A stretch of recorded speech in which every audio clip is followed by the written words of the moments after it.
This is John for Global Traveler Magazine. Today I'm talking travel with actor, director, travel writer, Andrew McCarthy. How are you, sir? Good, thanks. How are you? I am great. I am fantastic.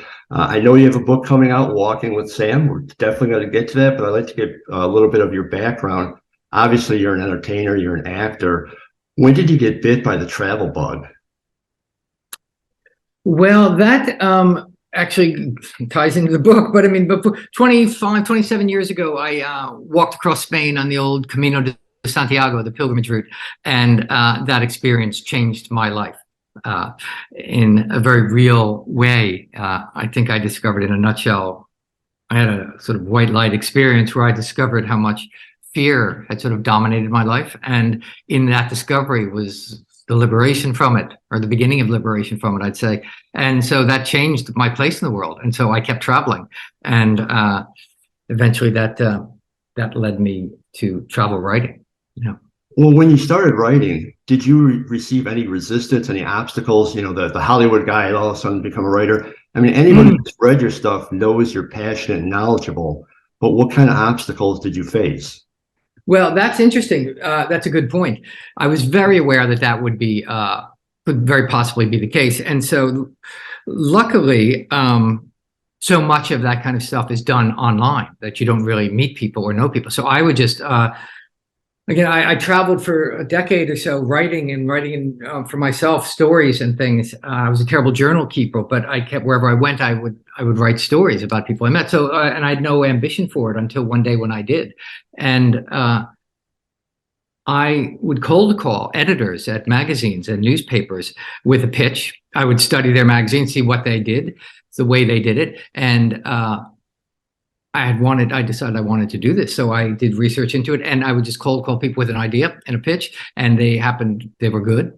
And this some rando guy had a good idea. And so I would write the story for them. And then I'd been writing for a few years and till I was outed, as it were, as being, oh yeah, that Brat Pack actor guy. Wait, they're the same people? But by that time, I'd written for National Geographic Travel, the New York Times, the Atlantic, all these magazines so I had some legitimacy behind me by the time I was outed for being an interloper, you know, and so I could quickly point to the fact that, you know, and I'd won some travel writing awards, which the minute you win an award, of course, you're a genius. And so all that sort of happened before I was exposed for being that guy. Which I was really glad, and I was very cognizant. You're one of the first people to ever ask that. I was very cognizant of that I would be viewed that way, and I knew I would. And so I just made sure that I had a good resume by the time I was. And I have to say, I saw you at a travel and leisure show last year in Rosemont, Chicago, Illinois. Your presentation was amazing. And the audience was in tears. They were laughing. It was so emotional. I'd like to just go over a few of the points you made. You made a lot of great points, and I narrowed it down to a handful, which just really intrigued me. You made a very big distinction between travel and vacation. Could you expound on that a little bit? Yeah, I mean, I think they're two very different things with two very different objectives. Travel, vacationing, I want comfort. I want to be pacified. I want all the edges smoothed out. I want to feel important. I want all my problems to go away. And, you know, I've personally found that that's not the best thing in the world for me. Travel is very different. Travel is about connection in a very real way to ourselves, to who we're traveling with, and to the world around us. You know, travel has been the university of my life. I've discovered who I am through travel. And so there are different goals and different objectives. And I often say I'll come back from a trip in need of a vacation. But I often say, you know, say I'm in Rome and I'm looking for the Trevi Fountain. I come around a corner, and finally, after being lost in the sun and the heat, I come upon the Trevi Fountain. Oh my God! And the first time you ever see the Trevi Fountain, your jaw drops, right? It's just like, oh my God, look at that thing. And travel elicits in us a sense of wonder and a return to innocence that we have so lost, many of us, as we've gotten older, more jaded, more bitter, more cynical, more tired in life. But travel makes us childlike and filled with wonder again in that way. And so when I look at that Trevi Fountain for the first, and I go, oh my God. And I turn to my wife, and she's having the same reaction. Oh my God, look at that. It's so beautiful. And suddenly our hands are reaching to touch each other. And the look in our eyes, I suddenly rediscover that young, wondrous woman that I fell in love with so many years ago. And in that instant of connection, I can dine out on that for 6 months. Whereas I come home from laying on the beach for a week, in 2 days, I'm stressed out again. I mean, sometimes that's what you need to do is lay on the beach, but I much prefer, I believe a change is better than a rest, very much. And so I find traveling, and it's also an attitude too. I don't respond well to when I'm having all my whims met.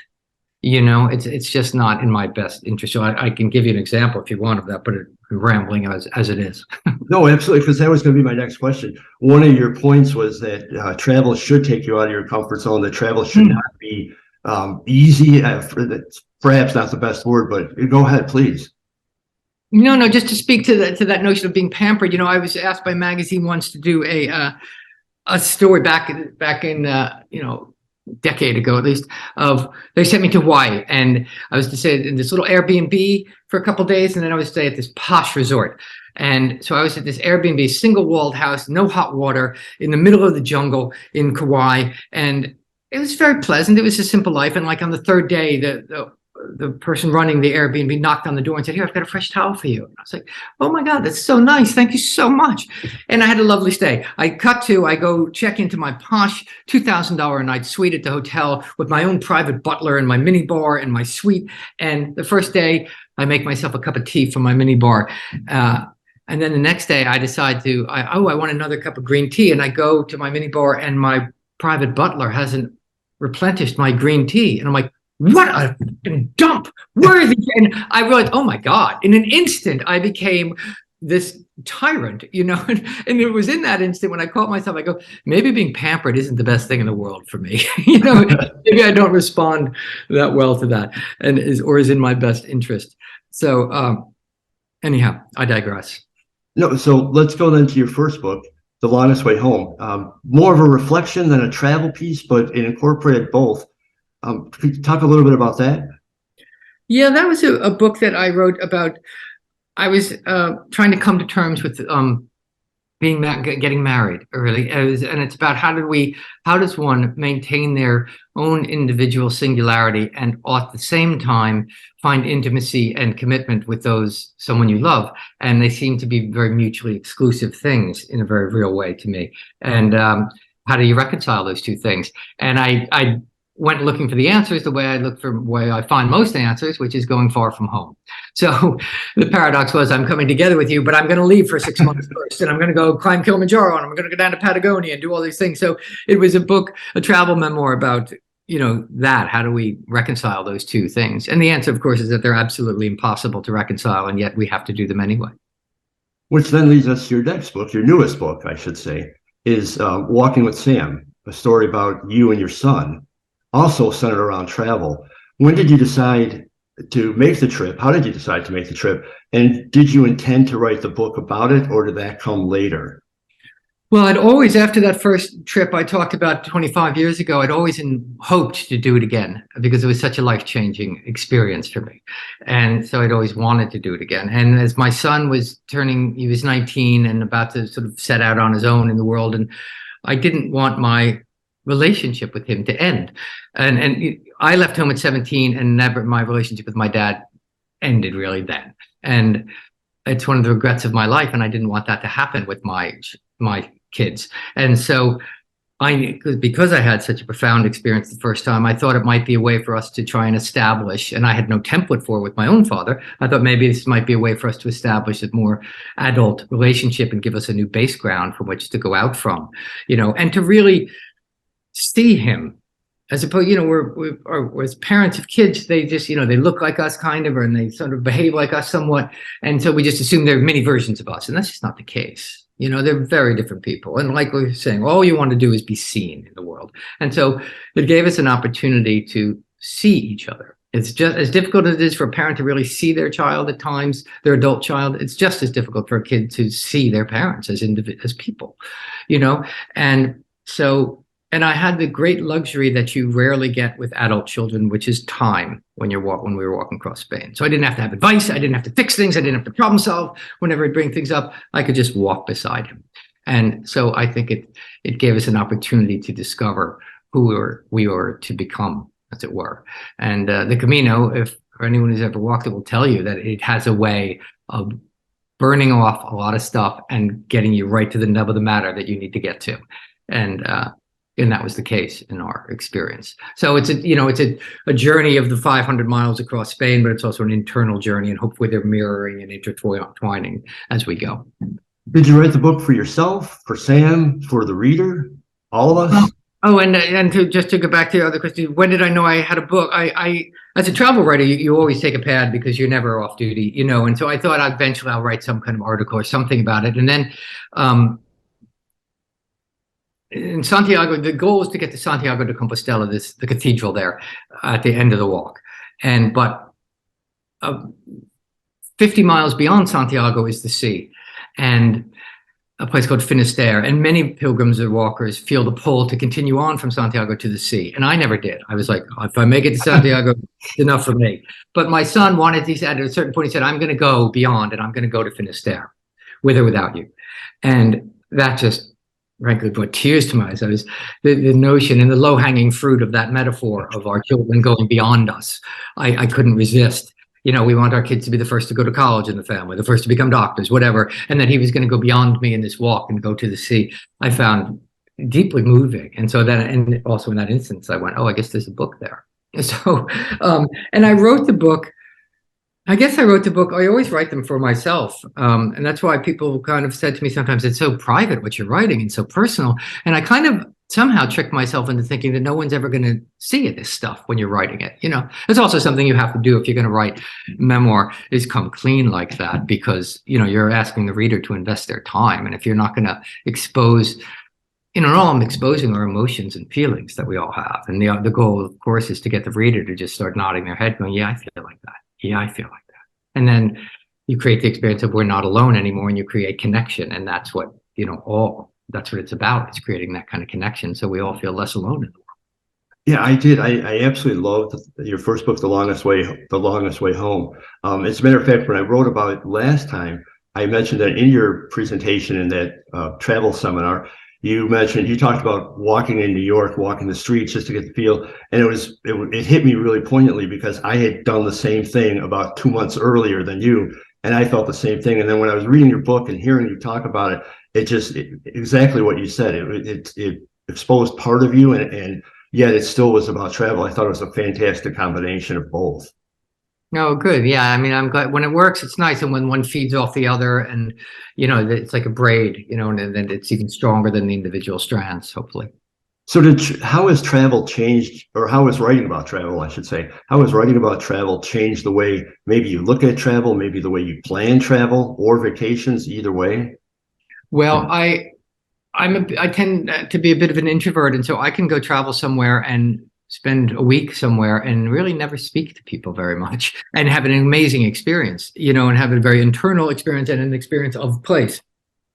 And travel writing, of course, forces you to engage in a much more immediate way with people because you need quotes if you're travel writing. So, because they're good for story, they're good for, detail, you just need to be talking to people. So it brings me out of myself in a very real way that I find, quite useful, frankly.